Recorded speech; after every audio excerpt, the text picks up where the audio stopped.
Hi fairies! In today's video we'll create a fiery doll together. We'll start this video as always with my sketchbook. Inside there's a design for the doll we're going to make. It's a burning candle, something like a fire spirit, which will be crafted to look like wax, with a burnt wick in place of a mole and flame instead of hair. I'm not entirely sure how I'll do it yet, but I'll try to make them as realistic as possible. I'm quite apprehensive about it, afraid I won't succeed. But life is about challenges. The doll will be placed on a candle holder with a handle. It will have various gold decorations on its body. In the initial designs, we determined the body design. There was a vote on my Instagram, and the first design won. I was inspired by Baroque candlesticks in the Lumiere style from Beauty and the Beast. I want it to feel like a chateau or some kind of metallic dress frame. The color designs above are just considerations. I debated what color wax to use, but ultimately chose classic white or slightly beige wax. Next designs are for the head. I had several variations of how the head of the character could be conceived. Either the head will be part of the fire, or it will be part of the wick. The middle design with a black head won the online vote. I still can't decide completely. I'll probably decide based on how I feel when I'm making it. First, we'll start by selecting a suitable doll. Finally, I chose two, Cleo and Spectra.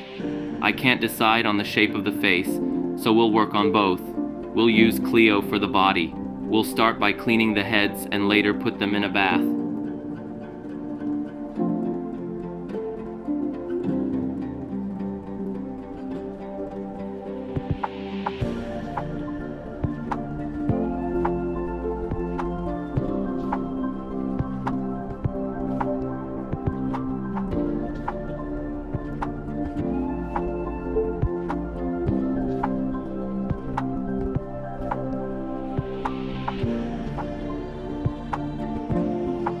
First, we need to cut the body to create the pose from the design. I want the doll to stand on one leg, with the other leg freely positioned. The hips should be on an angle. After cutting, we'll start connecting with wires and hot glue.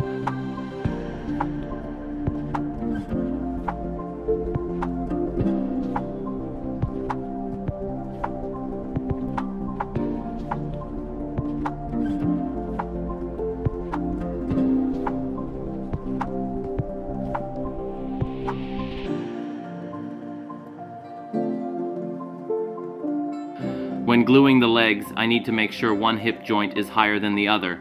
It's necessary to sand the area under the armpits a bit so we can press the arm closer to the body and make it horizontal.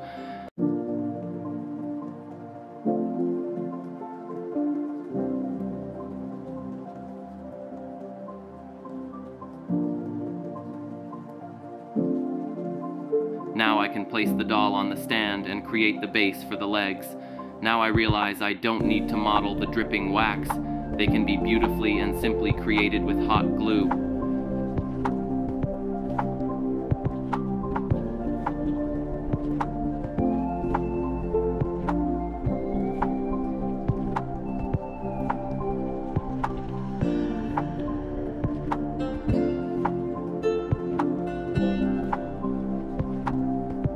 Next, we can fix the elbows and torso.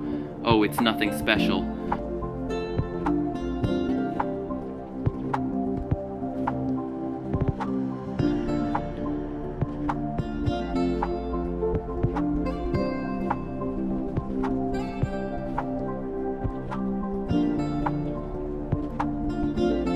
While the material is drying, we'll shape protruding parts of the design, such as a necklace and candle holder. We'll use only wire and modeling clay.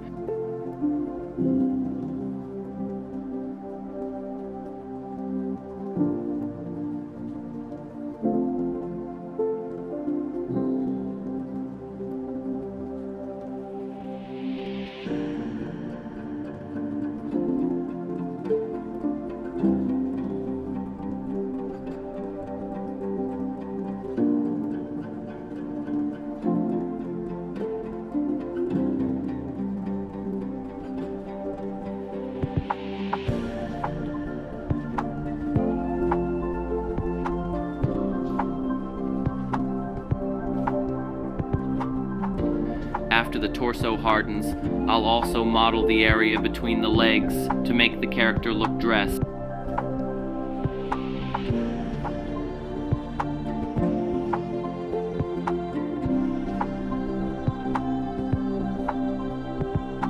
Meanwhile, I'll return to creating the protruding parts. Since they are more complicated, I need to make them gradually and let each layer dry. We'll only fix the wrists and start creating the dripping wax.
Among them, I selected the heads from the bath. Some of them fell apart, so I had to clean other heads as well. They are large and need to dry and shrink for at least 3 days now. I'll turn on the hot glue and start making the dripping wax. It's a lengthy process. I have to make them slowly and let them dry.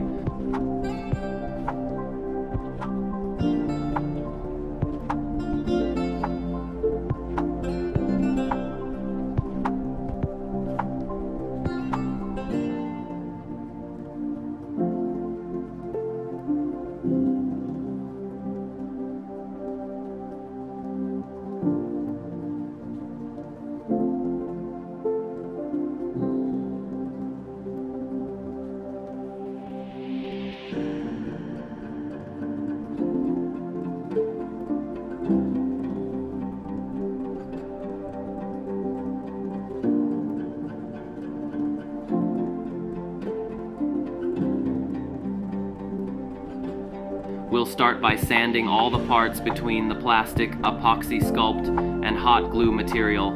We'll smooth out the entire figure so we can start crafting clothing parts on the body. The sanded figure turned out quite well.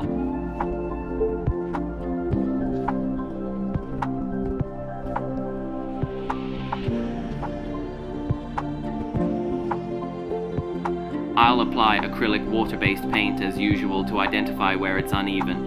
I'll cover and blend all protruding parts with Milan clay.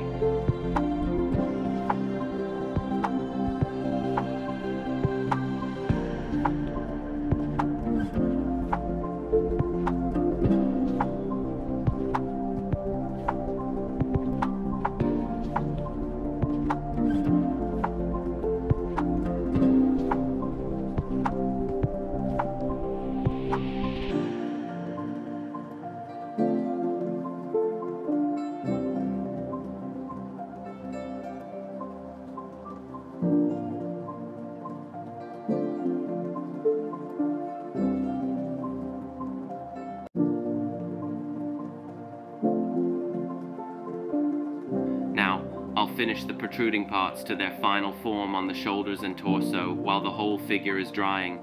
We'll model the neck with epoxy sculpt and then proceed directly to sculpting the clothing using epoxy clay for easier detailing. I'll sculpt long slivers and then shape them onto the body and flatten them. We'll let everything cure well.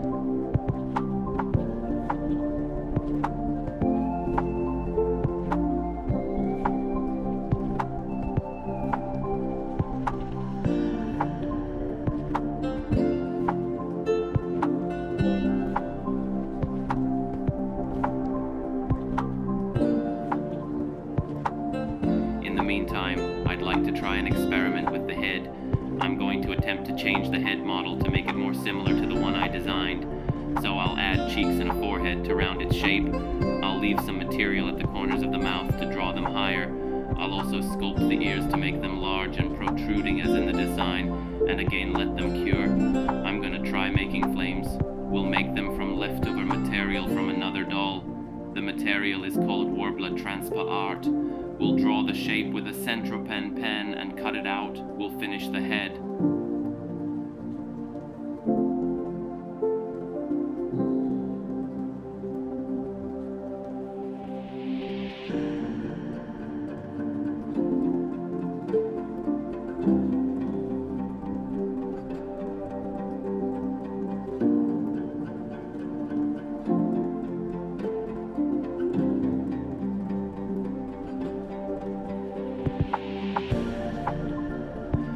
To create the impression of tears on the head, so we'll remove the skull part to make the shape nicer. Then I'll sculpt with hot glue and clay. While applying the acrylic base, I noticed that the created dripping wax is very uneven and unpleasant, so I brought a better melting gun from work and made new dripping wax which will be more uniform.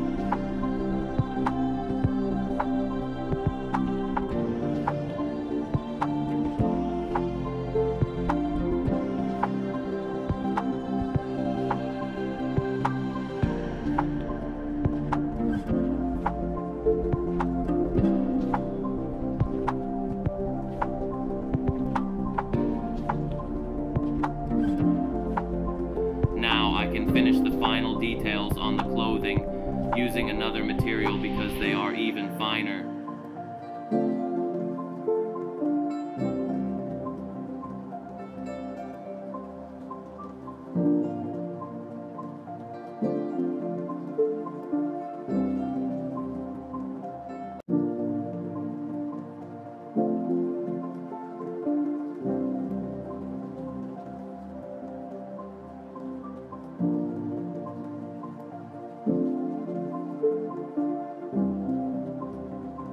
The final step on the body is to cover the transition between the plastic and the dripping wax.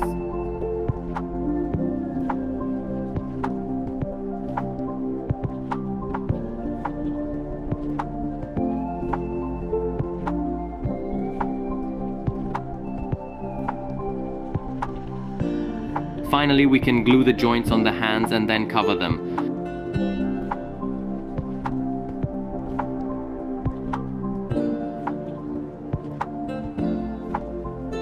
Let's make a test to see how it will all look. The body, head, and transparent plastic rods I ordered. I'll put it on the head and attach it to the neck in a later process.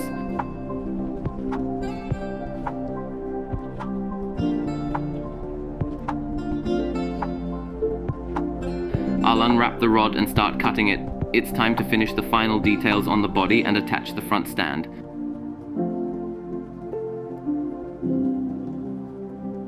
Each candle must have its stand. I'll use an artificial plate and create a circular handle on it. We'll use wire, then attach it with hot glue. We'll also use hot glue to attach the head and rod, as well as the stand on the arm. I'll go back to the stand and sculpt it using epoxy clay.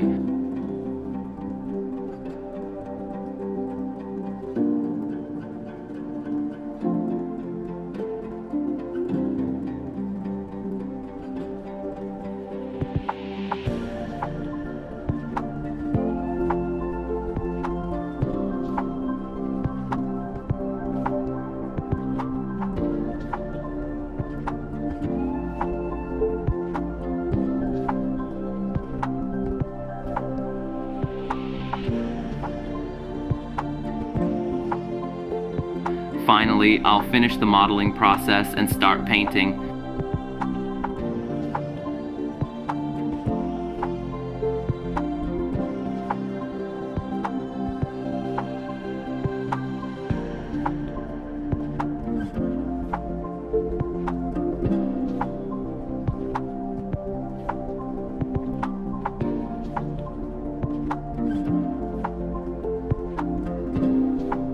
To create a smooth color, I'll use an airbrush. I'll apply a fine gold patina to the top. Then I'll apply orange metallic paint to the head to bring it to life. I'll spray the sides with black and finish by spraying the whole head with gold paint. Meanwhile, I'll clean the cut pieces of Warbler Transpa art with acetone. Now we can start shaping. I'll shape it using a heat gun, heating it and shaping it with my hands. Of course, I'll use protective gloves to avoid burns.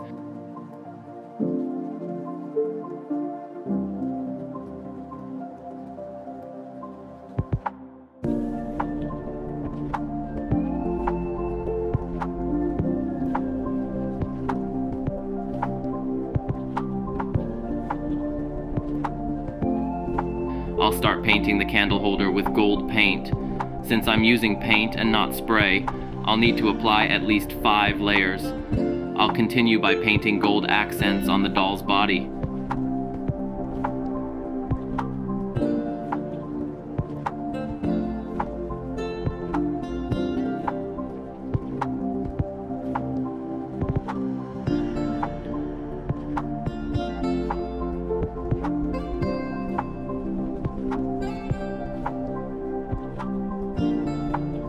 On the face, I'll use light watercolor to create outlines and then define their shape with black.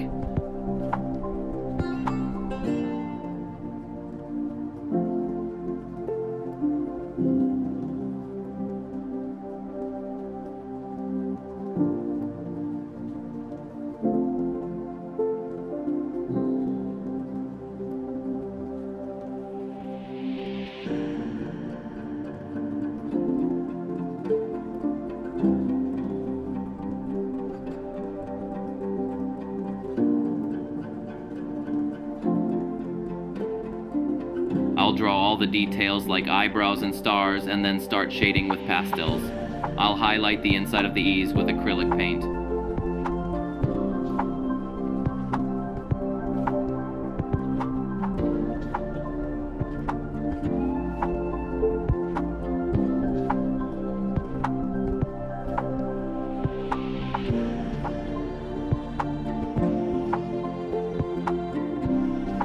Then, I'll start coloring the flames with resin clay and attach them to the head.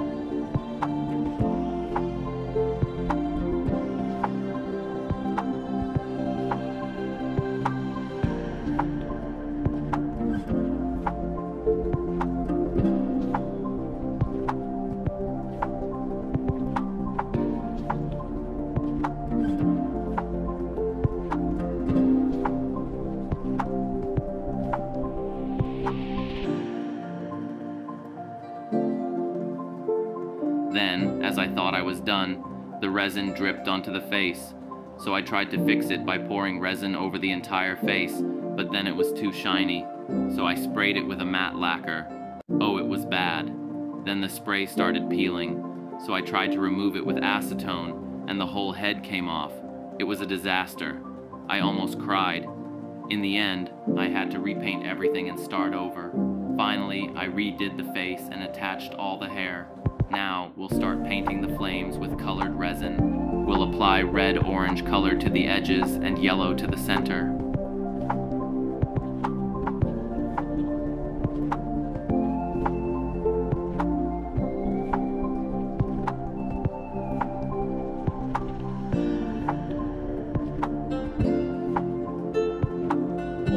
While the head is drying, I'll finish the flames on the candle and create it with a piece of resin.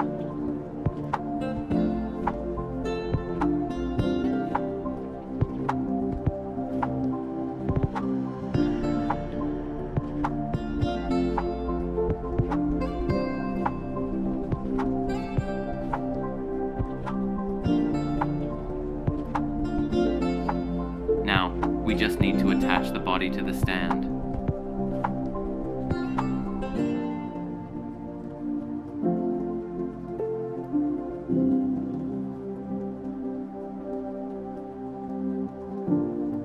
Despite everything, the face is still a bit uneven, so I decided to create scars like on a burning log. In the final step, I'll attach the head to the body with hot glue and sculpt it with epoxy sculpt.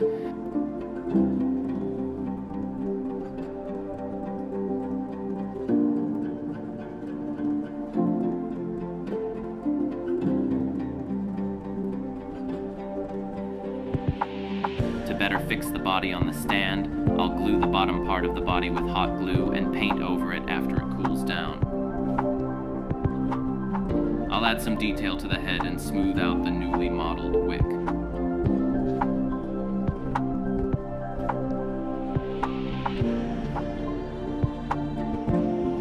Thank you for your understanding with this project, and I hope you enjoyed it even though many things didn't go as planned. Enjoy the showcase, and I'll see you at the next project dedicated to the Mermaid event. Hi, fairies!